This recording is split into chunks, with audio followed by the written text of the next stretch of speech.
vahepeal on siis jälle möödunud 3 nädalat ja 4 keemiaravi on tänaseks päevaks minu elus lõppenud.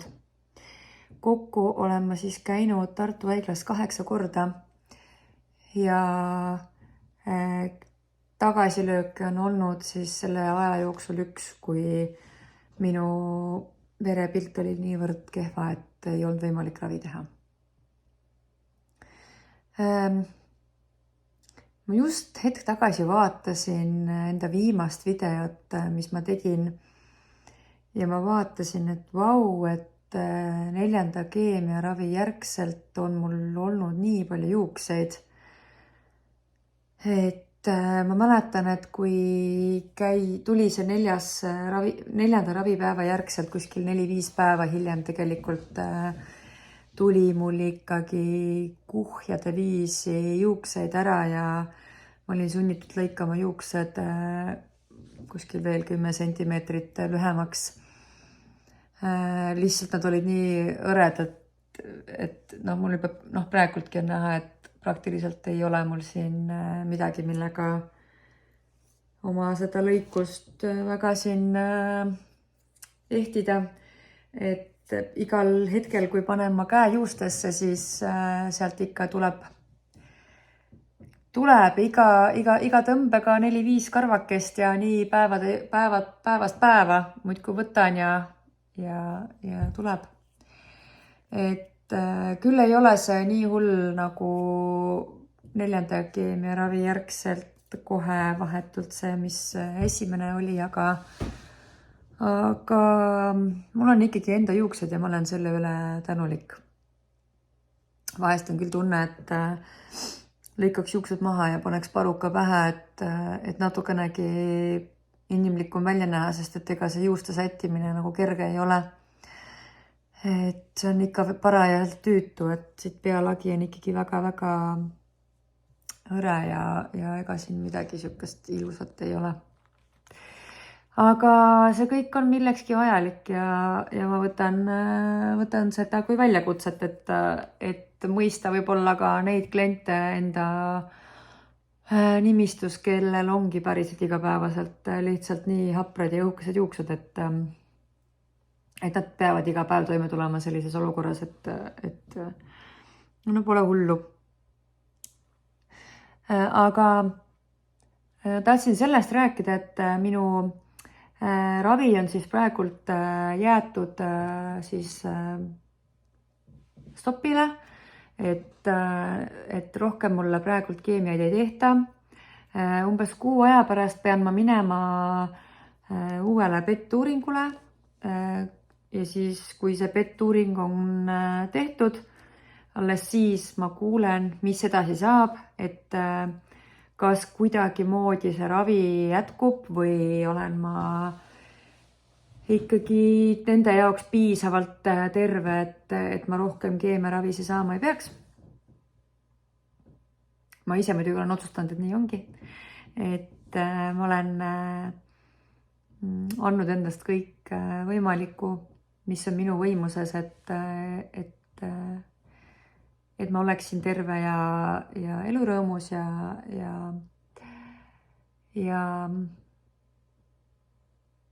just täna, kui ma vaatasin seda eelmise korra videot, siis ma mõtlesin, et vau, et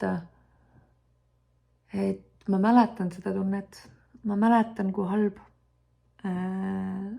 on, kui sa tuled sealt ravipäevalt ja see ei ole nagu sinust olenev, see ei ole nagu sinust sõltuv see, kuidas sul on, vaid sa lihtsalt pead silmitsi seisma nii paljude erinevate sümptomitega. Aga sa tead, et kui sa selle läbi teed, siis sa jääd ellu ja sa saad terveks ja et kui raske see tegelikult vaimselt on tulla toime selliste asjadega. Ja kui ma mõtlen, et ma ei pidanudki täna minema sinna uuesti, et 4 keemiat on nüüd läbi ja minu ravi on ootel ja peatunud, siis mõtled, et vau, kui äge,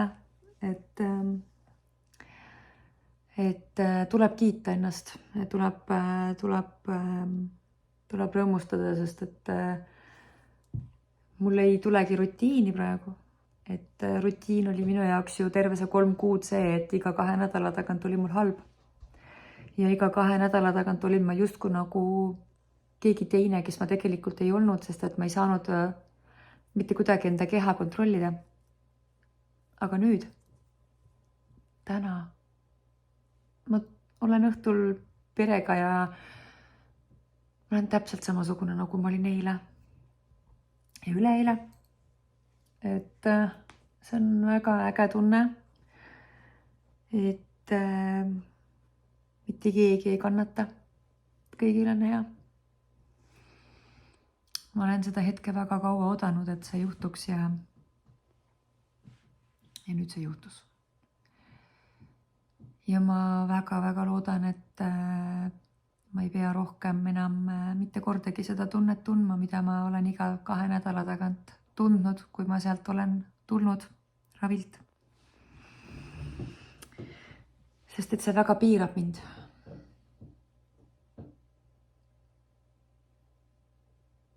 Ja ma mõtlen nagu, et tagantjärgi nagu lihtsalt reaalselt ma mõtlen seda, et ma ei ole nagu, ma olen ainult 2 korda nagu päriselt nagu tõsiselt enesevalitsuse nagu kaotanud ja nagu olnud selline meeletult emotsionaalne ja selline, et ma nagu justkui vaatan ennast kõrvalt ja ma ei tunne ennast nagu ära, et sa lihtsalt oled nii teistsugune, milline see igapäevaselt ei ole. Et selline kõige jubedam kogemus oligi see, kui oli 4. keemiaravi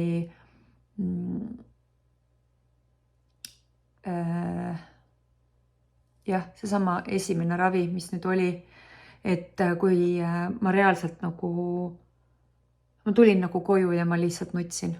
Ja ma nutsin ja ma ei saanud aru, miks ma nutan ka, sest et ma tegelikult ju teadsin kõike, aga mul oli nii suur pinge, see kõik oli minu sees kuhjunud. Ma olin loonud enda ümber sellise kaitsekilbi, et ma saan hakkama ja et ma olen tugev ja mitte ükski asi mind nagu ei niida jalust, et kõik on tehtav. See tegelikult ju nii ongi, kõik ongi tehtav. Aga selle juures pead sa vaimselt olema väga valmis selleks kõigeks, et sa seda teed.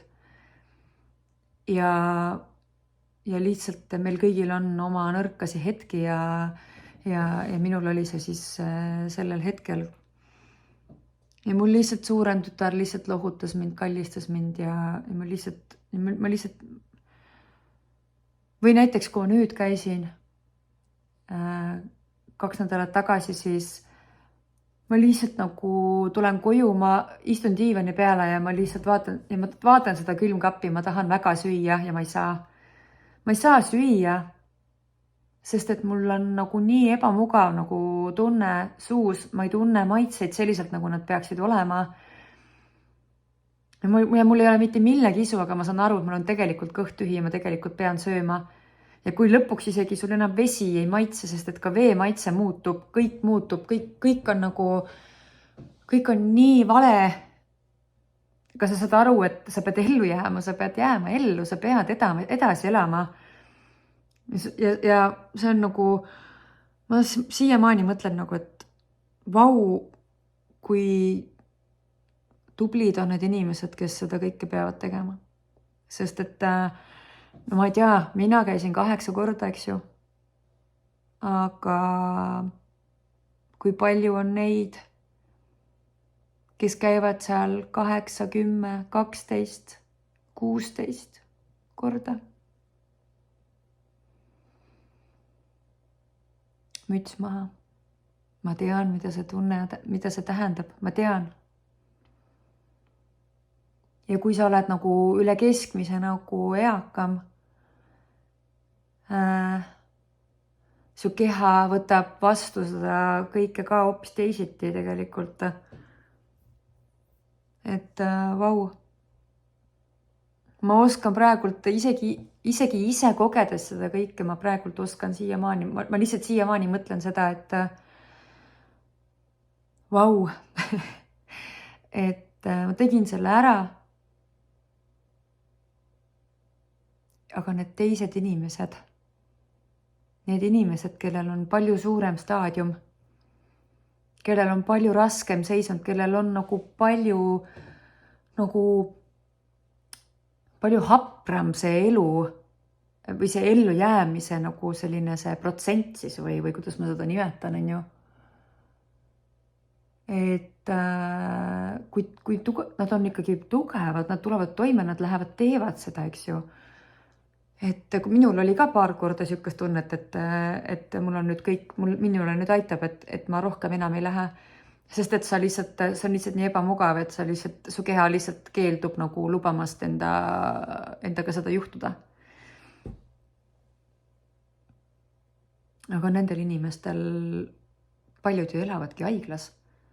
Paljud ei saagi üldsegi, need hoitaksegi seal lihtsalt, nad ei saagi sealt välja. Et see paneb mõtlema.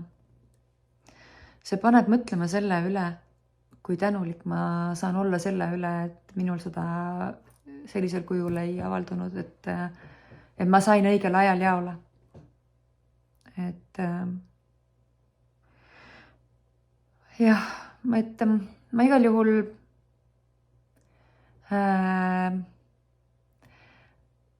tundsin täna väga ägedat tunnet, kui ma sinna minema ei pidanud ja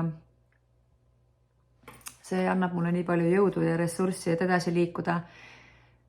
Ma ei pidanudki sõitma Tartusse ja ma ei pidanudki sinna tilgutite alla minema sinna hematoloogia osakonda.